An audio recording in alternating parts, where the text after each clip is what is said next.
दोस्तों आज का वीडियो आपके लिए बहुत ही ज्यादा इंपॉर्टेंट होने वाला है क्योंकि इस वीडियो में हम सीखने वाले हैं बिल बुक डिजाइन करना। अब अगर आप एमएस वर्ड का 2007, 16 या फिर कोई और अपडेटेड वर्जन भी यूज करते हो तो भी जो तरीका मैं आपको बताने वाला हूं उसकी मदद से सिर्फ 5 से 7 मिनट के अंदर आप एक अच्छे फॉर्मेट में बिल बुक को डिजाइन कर पाओगे, जो कि आज के इस वीडियो में आप सीखने वाले हो। तो मेक श्योर कि आप इस वीडियो को पूरा देखिए क्योंकि इस वीडियो में जो तरीके मैं आपको बताने वाला हूँ वो बहुत ही ज्यादा यूजफुल है। सो बिना किसी देर के शुरू करते हैं इस वीडियो को। अब नॉर्मली आप स्क्रीन पे देख पा रहे हैं कि एक साइड हमने यहाँ पे एक बिल बुक का डिजाइन ले रखा है जो कि आप ऑन स्क्रीन देख पा रहे हैं, और यहाँ पे हम एमएस वर्ड में इसे डिजाइन करने वाले हैं। अब यहाँ पे क्योंकि मुझे स्क्रीन को भी बड़ा करके आपको दिखाना है तो मैं फॉर्मेट चेंज नहीं करने वाला हूँ। अदरवाइज मैं आपको एक चीज बता दूं कि जो बिल बुक का साइज होता है वो A5 साइज होता है। नॉर्मल जो पेपर आप निकालते हो क्या होता है वो A4 होता है, बट बिल बुक का जो साइज होता है वो होता है A5। जो शीट साइज वो कितना हुआ A5। तो उसके लिए आपको ये ध्यान रखना है कि आप लेआउट में जाएं, यहाँ पे आपको एक ऑप्शन मिलता है साइज का, आपको इस पे क्लिक करना है और क्लिक करने के बाद आपको एक ऑप्शन मिल जाएगा A5 का। तो आपको A5 सेलेक्ट कर लेना है। A5 सेलेक्ट करोगे तो यहाँ पे जो पेज है वो A5 के हिसाब से सेट हो जाएगा। अब क्योंकि मुझे आपको ये चीज समझानी है तो स्क्रीन थोड़ी बड़ी होनी चाहिए, इसलिए मैं नॉर्मली A4 पे आपको समझाने वाला हूँ। तो यहाँ पे मैंने A4 साइज ले रखा है ताकि स्क्रीन थोड़ी सी बड़ी दिखे। तो बिना किसी देर के शुरू करते हैं। सबसे पहले यहाँ पे ये जो पूरा स्ट्रक्चर है वो हम बनाएंगे टेबल की मदद से, और ये बहुत ही इजी होने वाला है आपके लिए। अब कैसे? सबसे पहले हमें इसमें काउंट करना है कि हम कितने रोज लेने वाले हैं। देखो एक रो हुआ ये जिसके अंदर ये सारा डेटा है अपर पोर्शन, उसके बाद एक रो ये है हमारा दूसरा, फिर एक रो ये है जिसमें ये सारा डेटा आएगा, एक रो ये है टोटल वाला 4, एक रो ये है 5 और एक रो है 6। मतलब टोटल हमें कितने रो लेने हैं? 6 रोज लेने हैं। अब यहाँ बात करते हैं कॉलम की, तो 1 2 3 4 5, यहाँ पे हमें कितने कॉलम लेने हैं? 5। तो यहाँ पे 6 रो और 5 कॉलम लेना है। तो हम इंसर्ट में आते हैं, टेबल में गए और यहाँ इंसर्ट टेबल पे क्लिक करना है। क्लिक करने के बाद ये आपसे पूछेगा कि कितने रो चाहिए और कितने कॉलम। तो हमने बोला 5 कॉलम चाहिए और हमें चाहिए 6 रोज। हमने सेलेक्ट किया, ओके किया, देखो ये आ गया इस तरह से। अब जैसे जैसे हम इसका यूज करेंगे वैसे वैसे ये एक्सपेंड होता चला जाएगा। तो इसके लिए आपको क्या करना है, नॉर्मली इसे हम थोड़ा सा ड्रैग कर लेते हैं और सबसे पहला पोर्शन जो कि हमें सबसे बड़ा चाहिए यहाँ पे, तो ये लेने के लिए मैं क्या करने वाला हूँ, यहाँ पे एक टूल होता है जिसे हम बोलते हैं इरेजर। आपको लेआउट ऑप्शन में जाना है और यहाँ पे आपको ऑप्शन मिलेगा इरेजर का, या तो आप इसका यूज कर लो, अदरवाइज आप इस पूरे डेटा को सिलेक्ट करो और यहाँ पे एक ऑप्शन आपको मिलता है मर्ज का, तो आप इसे मर्ज कर दो। मर्ज करने से क्या होगा, ये पूरा एक सेल बन जाएगा और जैसा कि आप देख पा रहे हो पूरा काम एक में हुआ है। अब इसे हमें बड़ा करना है, तो वो कैसे करोगे आप, नॉर्मली यहाँ पे आना है, इस तरीके का जब सिंबल आए तो इसे ड्रैग कर देना है। जितना बड़ा आप रखना चाहते हो उतना बड़ा आप इसे रख सकते हो। ठीक है, ये हमने किया। ये करने के बाद अब इसमें हमें सबसे पहले लोगो अटैच करना है, फिर ये सब चीजें भी हमें अटैच करनी है। तो नॉर्मली हमें ये लोगो यहाँ पे लगाना है, बट अब ये लोगो तो हमारे पास है नहीं, तो इसकी जगह में कोई और पिक्चर कैसे लगाएंगे मैं आपको बताता हूँ। तो लोगो आप डाउनलोड कर लेना, जो भी आपकी कंपनी का लोगो है या जैसे भी, और इसकी जगह हम कोई और इमेज लगा लेते हैं। तो मैं देखता हूँ मेरे पास कलेक्शन में क्या है जो इसके हिसाब से बेस्ट रहेगा। तो इसके हिसाब से हम लगा लेते हैं ये वाला लोगो। ठीक है, मतलब एक इमेज है, इसको लगा लेते हैं। इंसर्ट किया, अब इसका साइज तो काफी बड़ा आ रहा है, तो आपको क्या करना है, यहाँ पे रैप टेक्स्ट में जाके सबसे पहले इन फ्रंट ऑफ टेक्स्ट कर देना है ताकि आपको इसे एडजस्ट करने में दिक्कत ना हो। ये करने के बाद जहां पे भी आपको इसे रखना है, जैसे कि ये साइज हो गया तो यहाँ पे मैंने इसे रख दिया। ठीक है, अब ये रखने के बाद मुझे यहाँ पे लिखना है बिल कैश मेमो। ठीक है, तो यहाँ पे हम आते हैं, कर्सर हमारा है, तो यहाँ पे नॉर्मली कर्सर है आपका। ये चीज ध्यान रखना कि हो सकता है जब आप एंटर करो तो इमेज भी नीचे आने लग जाए। तो इसके लिए आपको क्या करना है, एंड का बटन होता है कीबोर्ड में, आपको उसे प्रेस करना है और तब एंटर करना है, तो कर्सर नीचे आएगा, इमेज नीचे नहीं जाएगी। इसके बाद नॉर्मली हम क्या करते हैं कि कंट्रोल ई कर लेते हैं, जिसकी मदद से हमारा कर्सर सीधा बीच में आ जाए। और यहाँ पे हमने लिखा बिल या फिर कैश मेमो, ये चीज हमने लिखा। ये लिखने के बाद जो भी साइज इसका आपको रखना है आप इसे सेलेक्ट कर लो। साइज इसका जो भी आपको बड़ा रखना है छोटा रखना है आप अपने हिसाब से रख सकते हैं, और फिर इसे बोल्ड करना है तो बोल्ड कर दिया हमने इस तरह से। इसके बाद हमें नीचे लिखना है श्री मोटर्स, हमने एंटर किया और यहाँ पे हमने लिखा श्री मोटर्स। तो अब इसका जो फॉन्ट है वो दूसरा है, तो हम इसे सेलेक्ट करते हैं और जो भी इसका फॉन्ट इसके हिसाब से एडजस्ट बैठेगा वो फॉन्ट हमें यहाँ पे चूज कर लेना है। तो उसमें थोड़ा सा टाइम आपको देना पड़ेगा और आप एक जो फॉन्ट उसके हिसाब से डिजायर है वो आप यहाँ पे चुन सकते हैं। फिर इसके साइज को हम बड़ा कर लेते हैं और जितने साइज में हमें इसे रखना है वो चीज हम यहाँ पे कर लेते हैं, तो ये इस तरह से आ जाएगा। अब ये सारे हैं छोटे लेटर्स में, ये है बड़ी ABCD में, तो यहाँ पे आपको चेंज केस में जाना है, अपर केस कर देना है, ये काम हो जाएगा। इतना क्लियर। अब ये होने के बाद देखो नीचे में क्या है कि हमने लिखा है Maruti service station and car AC repairing, इस तरह से लिखा हुआ है।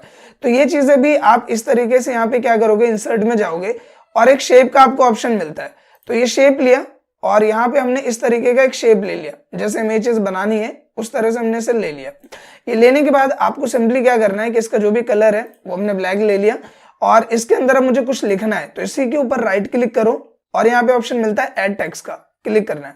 क्लिक करने के बाद जो भी इसमें लिखना है, जैसे कि मुझे लिखना है मारुति, ये हमने लिखा और लिखने के बाद इसे इस हिसाब से एडजस्ट कर देते, तो ये आ गया बिल्कुल परफेक्ट तरीके से। अब ये आने के बाद जो भी हमें नेक्स्ट चीज लिखनी है, हमने एंटर किया, देखो एंटर करने पे नीचे आ रहा है, तो मैंने क्या बताया था, एंड बटन प्रेस कर दो, फिर एंटर करो, फिर नीचे नहीं आएगा। इसके बाद फिर से हम इसे सेंटर में ले लेते हैं और यहाँ पे हमें लास्ट क्या लिखना है कि शॉप नंबर 15। फॉन्ट हमने दूसरा ले लिया, फॉन्ट में चेंज कर देता हूँ, कैलिबरी ले लेता हूँ और यहाँ पे हमने ले लिया shop number 15 new Arya Samaj. तो ये चीज हमने लिखा और लिखने के बाद अब इसे दोबारा सेंटर में यहाँ पे ले आते हैं और यहाँ पे हम चीजें लिख लेते हैं, बिल नंबर। और इसके बाद हमें लास्ट में जाना है, तो लास्ट में जाने के लिए आप सिंपली यहाँ पे एंटर करो और फिर यहाँ पे राइट अलाइनमेंट ले लो, ये ले लिया हमने और यहाँ पे हमने लिख दिया डेट। ठीक है, डेट हमने यहाँ पे लिखा और इस तरह से आप ये डॉट ले लो यहाँ पे और जैसे भी हमें डेट यहाँ पे छोड़नी है तो वो चीज हमने यहाँ पे रख दिया, एंटर किया। लास्ट पोर्शन के लिए हम यहाँ पे इसे लेफ्ट अलाइनमेंट में ले लेते हैं और यहाँ पे आपने देखा होगा मैं ये लेफ्ट, सेंटर और राइट इनके यूज से इन्हें सेंटर, लेफ्ट या राइट में ले रहा हूँ। तो अब ये पोर्शन हमारा खत्म होने वाला है राइटिंग का। तो व्हीकल नंबर हमने यहाँ पे जो भी चीज है इस तरीके से आपको पुट करना है, डॉट को ही मैं यहाँ पे कर रहा हूँ रिप्रेजेंट। फिर यहाँ पे टाइप हमने दिया, फिर यहाँ पे डॉट दे दिया इस तरीके से, उसके बाद हमने यहाँ पे दे दिया मीटर रीडिंग और फिर यहाँ पे आ गया। अब यहाँ पे कुछ लोग के दिमाग में आ रहा होगा कि सर आपने मोबाइल नंबर तो यहाँ पे दिया नहीं, तो मोबाइल नंबर के लिए यहाँ पे क्या होगा कि हमें देने में होगी दिक्कत। तो इसके लिए हम क्या करेंगे, इंसर्ट में जाएंगे और एक शेप लेंगे, ठीक है, इस तरह से, या फिर आप ये ले लो या फिर यहाँ पे एक ऑप्शन होता है वर्ड आर्ट का, तो ये वर्ड आर्ट आपको यूज करना है, सबसे इंपॉर्टेंट होता है। तो ये हमने लिया और यहाँ पे हम लिख लेते हैं अपना मोबाइल नंबर। तो मोबाइल नंबर हमने यहाँ पे लिख दिया, जैसे मैं यहाँ कुछ भी मोबाइल नंबर डाल दे रहा हूँ अभी, ठीक है, ये हमने डाल दिया और एक और हमने यहाँ पे मोबाइल नंबर डाल दिया 9818513043। तो ये चीज हमने लिखी और ये लिखने के बाद हमने इसे एडजस्ट कर दिया। अब ये आ रहा है काफी बड़ा, तो सिंपली आपको कंट्रोल ए से पूरे को सेलेक्ट करना है और यहाँ पे इसे हम कर लेते हैं छोटा। जिस साइज में भी आप रखना चाहते हो, जिस फॉन्ट में आप रखना चाहते हो, लेके इसे यहाँ पे इस तरीके से जब सिंबल आ रहा है, आप जहां पे भी इसे एडजस्ट करना चाहते हो आप कर सकते हो बड़ी आसानी से। तो ये one of the important option होता है वर्ड आर्ट, जिसकी मदद से अगर आपको टेक्स्ट एडजस्ट करने में दिक्कत हो रही है तो आप कर पाओगे। तो ये तो हुई ये बातें, अब आगे बढ़ते हैं। तो ये हो गया हमारा इतना हिसाब किताब क्लियर, ऊपर का हमारा जो हेडर पोर्शन है वो खत्म हो गया। आगे बात करते हैं। अब यहाँ पे आता है S number, particulars, rate, amount और यहाँ दो पोर्शन बटे हुए हैं, राइट। तो हम क्या करेंगे, इसको ले लेंगे इस तरीके से ऊपर लेने के बाद यहाँ पे हम लिख लेते हैं एस नंबर, ठीक है, और यहाँ पे हमने लिखा पार्टिकुलर्स और यहाँ पे हमने डाल दिया रेट, ठीक है। अब रेट डालने के बाद यहाँ पे देखो इशू क्या आ रहा है कि हमें यहाँ पे पहले तो पार्टिकुलर्स का साइज थोड़ा सा बढ़ाना पड़ेगा और ये जो रेट वेट का साइज है इनका छोटा करना पड़ेगा। तो ये पी का साइज है बहुत ज्यादा छोटा, लगभग इतना, और ये देखो मैं एडजस्ट कैसे कर रहा हूँ, आप इसे देख पा रहे होंगे, ये हमने किया और फिर इसे हम थोड़ा और यहाँ पे बड़ा कर देंगे, ये आ गया। तो ये है मेन ऐसा साइज है इसका और ये आगे यहाँ पे, ठीक है। तो ये हो गया। अब ये करने के बाद हमें यहाँ पे दो पोर्शन में बांटना है। देखो ये है दो कॉलम और हमें चाहिए एक में। तो यहाँ पे आप क्या करोगे, एक टूल का यूज करेंगे हम, और वो टूल क्या है मैं आपको समझाता हूँ। सबसे पहले हम क्या करेंगे, लेआउट में जाएंगे और इसे इरेजर की मदद से ऐसे इरेज कर देंगे। तो ये हो गया इरेज। अब ये इरेज करने के बाद मुझे करना क्या है यहाँ पे कि यहाँ पे मुझे एक ऊपर में डालना है पूरा और फिर नीचे में दो पोर्शन बनाने हैं।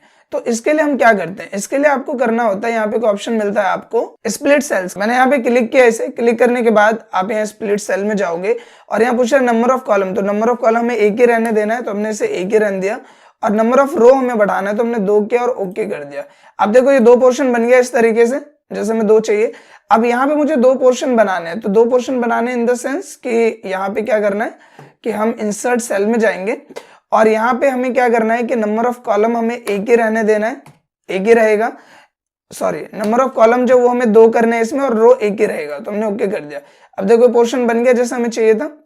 अब ये दिक्कत क्या आ रही है कि ये आ रहा है यहाँ पे, तो इसको पकड़ के कर दो यहाँ पे, हो गया सिंपल।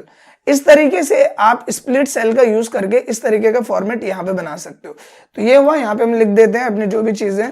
तो हमने यहाँ पे लिख दिया अमाउंट, नीचे आए हमने क्या यहाँ पे डाल दिया रुपीज और हमने यहाँ पे डाल दिया ये। अब इन सबको एक ही बार में एडजस्ट करने के लिए आप क्या करोगे कि पूरे को कर लो ऐसे सेलेक्ट करने के बाद अगर आपको इनका साइज बड़ा करना है तो थोड़ा सा बड़ा कर दो, छोटा रहने देना है छोटा रहने दो, और इसके बाद आप इन्हें सेंटर में कर दो, इस तरह से एक ही बार में हो जाएगा। और अगर आपको कैपिटल या फिर सेंटेंस केस में करना है तो ये कर दो, ठीक है। तो हम इसे कैपिटल चाहें तो कैपिटल भी कर सकते हैं। तो यहाँ पे क्या करता हूँ, मैं इसे थोड़ा सा बड़ा कर देता हूँ। हमने इसे बड़ा कर दिया इस तरीके से हल्का, और यहाँ पे इसका जो ये पोर्शन है अपर कर दिया मैंने इस तरह से। सेम इसको भी मैं क्या कर देता हूँ, थोड़ा सा बड़ा और बोल्ड कर दिया, ठीक है। तो ये हमने एक फॉर्मेट यहाँ पे बना लिया। अब ये बनाने के बाद देखो यहाँ पे करना क्या है हमें, कि हमें आ रहा है ये पूरा का पूरा खाली, ये इतना बड़ा लगभग खाली है, देखो ये है, तो इतना बड़ा हमने रख लिया इसका साइज। अब इसके बाद ये है टोटल वाला पोर्शन जो कि लगभग इतना बड़ा है, तो यहाँ पे हमारा आ गया टोटल, ठीक है। और ये आने के बाद हमें यहाँ पे इसे भी खाली छोड़ना है, ये भी ठीक है, बट हमें ये नहीं चाहिए। तो ये नहीं चाहिए तो इसके लिए क्या करेंगे, लेआउट में जाएंगे, इरेजर लिया, सिंपली इसे भी हटा दिया और इसे भी हटा दिया, बड़े ही सिंपल तरीके से। तो देखो ये बन गया है फॉर्मेट। अब ये बनने के बाद हमें चाहिए एक पूरा पोर्शन, ये चाहिए पूरा एक। तो इसके लिए मैंने आपको बताया कि पूरे को सेलेक्ट करो और इसे क्या कर दो, मर्ज कर दो, ये बन गया एक, और इसे कर दो आप ऊपर। तो इसमें हमें क्या लिखना है, हमें लिखना है यहाँ पे टोटल अमाउंट, ये हमने लिखा। और ये लिखने के बाद हमें बस यहाँ पे डॉट डालना है इस तरीके से। अब इंडिविजुअली क्या कर सकते हो कि आप इसे सेलेक्ट करके इसका साइज बड़ा कर सकते हो, ठीक है। और बड़ा करने के बाद आप यहाँ से ये जो अलाइनमेंट देख रहे हो लेआउट में, तो यहाँ से आप इसे सेंटर में कर दो। सेम इसे भी यहाँ पे लिया और हमने इसे डाउन में कर दिया इस तरह से, या फिर सेंटर में कर दो जैसे आपको सही लगे। अब ये करने के बाद लास्ट वाला सेशन है जिसमें हमें ऊपर की तरह ही पूरा यहाँ पे फुटर पोर्शन भरना है। तो इसके लिए सिंपली सबसे पहले तो आप इसे करो मर्ज, यहाँ पे मर्ज कर लेते हैं, एक सेल बन गया ये। और एक सेल बनने के बाद जो भी चीज इसमें हमें लिखनी है, जो भी आप नीचे देख पा रहे हो, ठीक है, और कुछ चीजें नहीं है। सो सिंपली आप यहाँ पे देख सकते हो कि मैंने जो चीजें लिखी थी वही डिट्टो यहाँ पे लिख दी है। आप अपने हिसाब से और इसे अट्रैक्टिव बना सकते हो। तो अब इसे हम हटा देते हैं यहाँ पे, और आप देख सकते हो कि आपका जो कैश मेमो है वो प्रॉपर तरीके से यहाँ पे रेडी हो गया, जो कि आपके सामने है। अब अगर आप इसके साइज को और एडजस्ट करना चाहते हो तो पहले तो हम इसे बड़ा कर लेते हैं यहाँ पे, और अपने पेज को छोटा करते हैं अपने हिसाब से। आप देखो यहाँ पे एक पोर्शन मिलता है इस तरीके से, इसे सेलेक्ट करके आप अपने हिसाब से और इसे लंबा चौड़ा है जैसे जो भी करना है आप कर सकते हो। और आप देख सकते हो कि आपका जो प्रॉपर डिजाइन है वो यहाँ पे रेडी हो जाता है। आप इसमें गैपिंग बढ़ा सकते हो, जैसे कि यहाँ पे हमने इसे सेलेक्ट किया हुआ है तो इसे हम सेलेक्ट कर लेते हैं, और यहाँ पे इसमें आपको गैपिंग बढ़ानी है जैसे कि आप देख सकते हो, साइज बढ़ाना है, तो ये सारी चीजें आप बड़ी आसानी से यहाँ पे कर सकते हो। तो इस तरीके से आप जैसे एडिट करना चाहो वैसे आप यहाँ पे एडिट कर सकते हो। सो कुल मिला के दोस्तों आपने देखा कि कैसे हमने सिर्फ टेबल के यूज से हमने एक बिल बुक को डिजाइन किया।